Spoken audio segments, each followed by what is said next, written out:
A significant tornado event is emerging over the central United States for the middle of this week. This is not a single-day threat. Multiple rounds of damaging severe weather will fire back-to-back.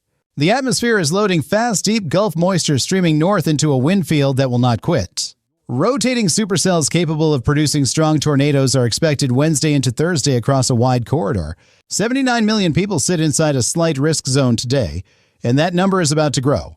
Two separate storm systems are converging this week, and the second one just got upgraded to enhanced risk. The storm coming Wednesday into Thursday carries all hazards tornadoes, damaging winds, and very large hail. There is also severe weather for today wind and tornado threats in several locations along the eastern seaboard. A tropical disturbance in the Gulf is trying to organize, and it will re-intensify back across the south. This is a week where the atmosphere refuses to give the eastern United States a single quiet day. From Georgia all the way through New Hampshire, the severe weather risk today covers the entire eastern seaboard. Washington, D.C., Philadelphia, New York City, all three metro areas are in the path of significant severe weather. The main concern is damaging wind gusts 60 to 70 miles per hour in the highest risk areas. That dark red zone carries a 30% probability of straight-line damaging winds within 25 miles of you. A tornado cannot be ruled out in a few locations, especially as storms mature and rotate through the afternoon. The slight risk covers the mid-Atlantic, the southern Northeast, and the Ohio Valley for today's storm window. To Baltimore, New York City, New Jersey, Delaware, Maryland, West Virginia, all in the 15% corridor. Pennsylvania, Ohio, Kentucky, Virginia, highly populated corridors dealing with the same afternoon threat simultaneously. Wednesday and Thursday carry an additional slight risk that may grow as outbreak confidence increases through the week. Indianapolis and Chicago are also tagged, meaning the threat extends from the deep south through the upper Midwest. This covers the most densely populated real estate in the country, and all of it is active today. By noon to 1 p.m., eastern thunderstorms begin firing from Indianapolis all the way back through Detroit. A second line builds from Buffalo northward through far northern New Hampshire through the afternoon hours. The primary concern starts as damaging wind gusts, isolated hail is possible, but wind damage leads today. Around 3 to 4 p.m. Eastern, the tornado threat increases as storms develop over and near Lake Erie. Storms crossing the lake have less friction, intensifying them right before striking Cleveland, Erie, and Buffalo. Moisture is surging northward across the Midwest, leftover energy fueling additional thunderstorms through the morning hours. South of Atlanta, a cluster of storms pushes east toward the Outer Banks and the Carolina coastal plain. Watches, warnings, heat advisories, excessive heat warnings. The alert board covers nearly every region this morning. The extreme western states are under dangerous heat warnings, Portland and the Pacific Northwest reaching 92 to 98 degrees. Flood warnings are active across southeastern Kansas and a wide stretch of Missouri, 1 to 6 inches already on the ground. Springfield, Joplin, dozens of towns in southwest Missouri are seeing flooding on roads and rising streams right now. Roads are closing, streams are rising faster than drainage can handle, and more rain is on the way. The marginal severe weather risk stretches from Maine to just north of Jacksonville, covering the entire eastern coastline. The afternoon storm window will expand rapidly. What looks quiet at noon becomes active by 1 to 2 p.m. A nasty line of storms will push through Indiana and Ohio, with isolated cells forming ahead of the main boundary. Those leading cells carry the highest tornado potential they can spin before the larger squall line even arrives. The timing shows cells firing over Ohio through the evening, the threat marching east through the night. The SPC has officially upgraded Wednesday's threat to an enhanced risk level 3 out of 5. The enhanced corridor runs from Kansas City through Missouri into Springfield, Illinois, Peoria, St. Louis, Columbia. Tuesday carries a slight risk that could grow. A remnant low pressure keeps Tuesday in play. But the big story is Wednesday and Thursday shaping up as one of the most active events of this year. The wind threat today is going up 30% probability of damaging winds in multiple areas. Gusts of 50 to 60 miles per hour are expected, more than enough to down trees and knock out power. Hail remains on the table for any storm that taps the extreme instability ahead of the cold front. By 1 to 2 p.m., a nasty squall line pushes through Indiana and Ohio, elevating the tornado risk. These forward cells can spin up tornadoes before a single watch is even issued. Stay alert now. The timing animation shows cells firing over Ohio through the evening, bringing every hazard back to life. Tuesday is not clean. A remnant low brings enough spin for organized severe storms across the Midwest. Indiana carries the highest Tuesday tornado potential, but Chicago, Milwaukee, and Michigan also stay in play. The main Tuesday concern is damaging winds and large hail, but isolated tornadoes are possible. Wind shear will be notable by Tuesday, especially with the low-level jet coming out of the south and west. That south-southwest low-level jet is a classic ingredient for tornado-producing supercells in the central United States. All of Tuesday's activity is essentially the warm-up act. Wednesday is where this pattern truly detonates. The Ohio Valley holds a marginal risk for Tuesday, but Wednesday crosses into a different category entirely. Strong tornadoes, damaging winds, very large hail, all three hazards on the table Wednesday into Thursday. Down in the Gulf, an area of rotation is trying to organize a tropical wildcard in an explosive setup. The enhanced risk upgraded on schedule forecasters expect another upgrade as the week progresses. A belt of purple wind energy on the upper-level charts is already visible, extreme mid-level jet speed over the region. That belt of purple represents a very strong mid to upper-level jet running at 60 to 80 knots. 60 to 80 knots of mid-level wind energy is a tremendous amount of kinematics to drive surface severe weather. The wind energy maximizes in the mid to upper levels, peaking over 100 knots Thursday morning over the Midwest. The trough driving this is exceptionally deep. The low pressure will be one of the strongest of the season. All of this wind energy then pivots northeast, pulling into the mid-Atlantic and northeast by Thursday afternoon. This is the atmospheric structure that forecasters flag, and it is happening right now over the central United States. Wednesday carries an elevated risk of significant severe weather across the Ozarks, the Midwest, and the Ohio Valley. Thursday looks favorable for severe weather across the Northeast, with all hazards once again being a real possibility.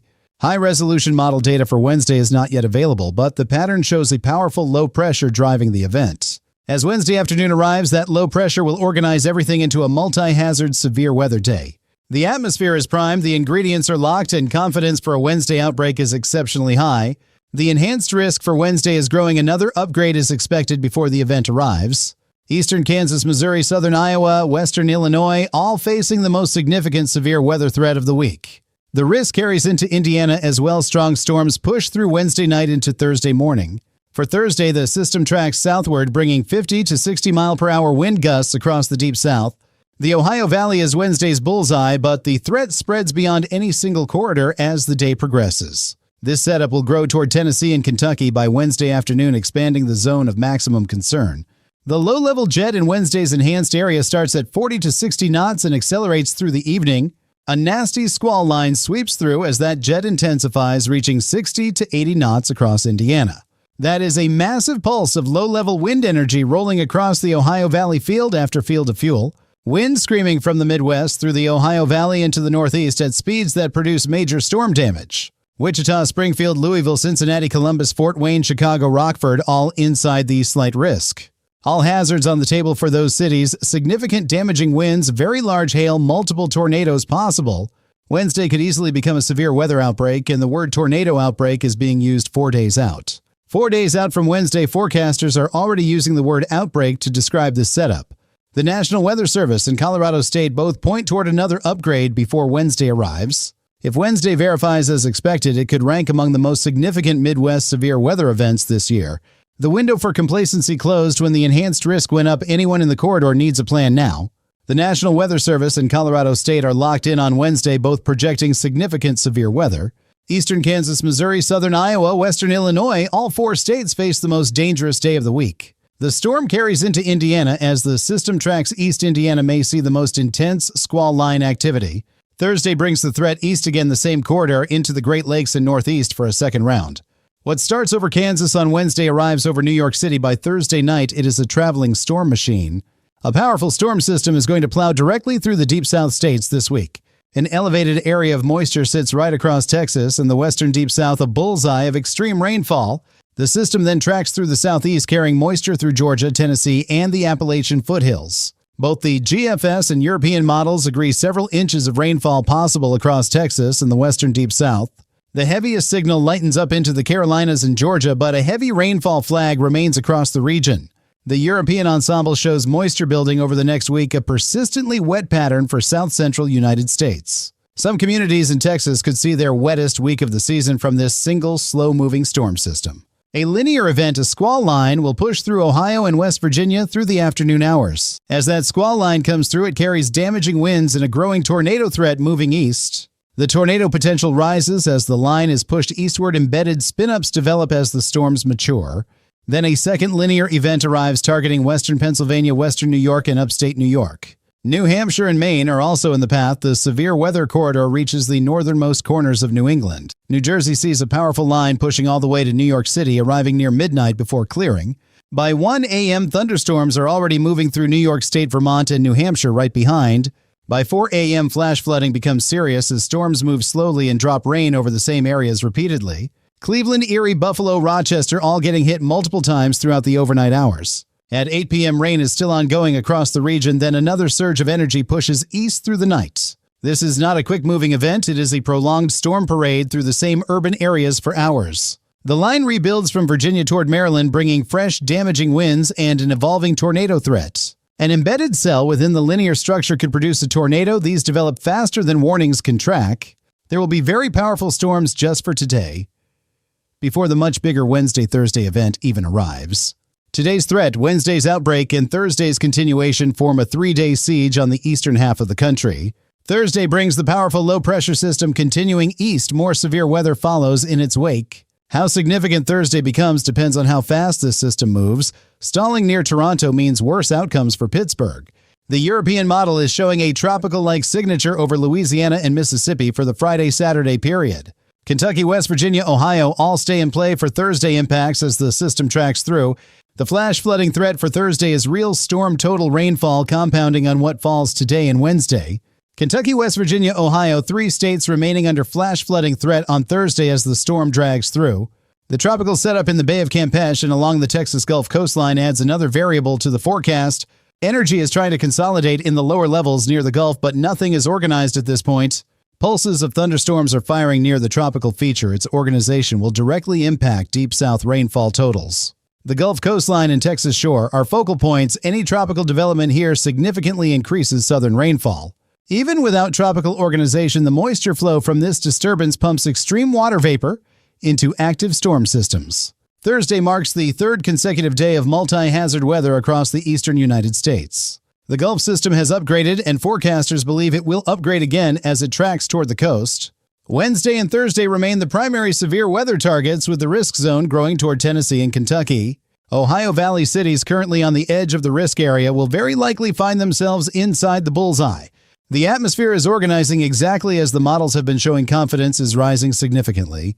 Every piece of this storm system is connecting tropical moisture, strong jet stream, and deep surface low amplifying together. Storms moving off Lake Erie lose friction over the water, intensifying right before striking Cleveland and Erie. The Texas Gulf coastline is watching a tropical signal that could pump enormous moisture northward this week. This will be a wet week regardless of any tropical development. The moisture content alone is extreme. Flash flooding will be significant from today all the way through Thursday, not just from severe storms, but persistent rain. Instability values across the Midwest right now are extraordinary for mid-June. High-resolution models show even higher numbers. The brown ocean effect, where hot, moist soil supercharges a tropical system, is a real possibility over Louisiana. If a tropical system moves inland over the deep south, it could actually strengthen rather than weaken. The European model is showing scenarios that rarely appear on forecast charts in the middle of June. Looking at all the low-pressure systems on the forecast maps, the complexity of this week's pattern is extraordinary. High-resolution models will show even higher instability values than the global models are currently projecting. Every piece of this atmospheric setup is pointing the same direction, a multi-day severe event across enormous area. The wet week ahead is not just about severe storms, it is a pattern that reloads moisture and energy daily. Overall instability across the Midwest is running very high, and paired with deep layer shear, the setup turns dangerous. Deep layer shear, the change in wind with height, gives thunderstorms the ability to rotate and produce tornadoes. The instability combined with that shear creates one of the most favorable setups seen across the Midwest this year. This is not a situation where there is uncertainty about whether severe weather will happen. The question is how intense. Wednesday demands a weather plan. Anyone in the enhanced or slight risk zones needs a clear action plan ready now. The atmosphere will deliver exactly what the models have been showing, and this storm event will be talked about for months. Thursday's storm system continues east as a powerful low severe weather extends well into the afternoon and evening. The Carolinas have been running a rain deficiency this year, but the storm pattern arriving this week may change that fast. Clusters of thunderstorms are sweeping through the deep south, and Alabama pulse storms signaling the moisture surge is underway. There is enough motion in the atmosphere to drive these clusters through, each carrying locally damaging wind potential. By tomorrow morning, this storm pattern sets the stage for an even more active week across the central and eastern states. The moisture is building, the instability is loading, and by tomorrow night, the atmosphere is primed for Wednesday. Tropical moisture is surging northward into the mid-Atlantic and upper southeast, explosive fuel for an already loaded atmosphere. Confidence is growing that several rounds of severe thunderstorms will fire between now and the end of this week. Destructive damaging winds, giant hail, and a very real tornado threat are all on the table through Thursday. This really active June pattern is showing no signs of winding down. The atmosphere simply refuses to stand down. 79 million under slight risk today. Enhanced risk for Wednesday already posted. The week is only getting started. Indianapolis, Chicago added to Wednesday's risk zone. 2 major metro areas now inside the enhanced risk corridor. The risk today covers a large slight risk from Georgia to New Hampshire, the most densely populated strip in America. 15% probability of severe weather across D.C., Baltimore, New York City, New Jersey, Maryland, West Virginia, Pennsylvania, Ohio. Wednesday then arrives targeting Indianapolis, Chicago, and the highly populated Midwest with an enhanced risk still likely to grow. Today, Wednesday, Thursday, back-to-back across 100 million people. The June atmosphere is running at full power. The moisture, the shear, the instability, all there and not finished.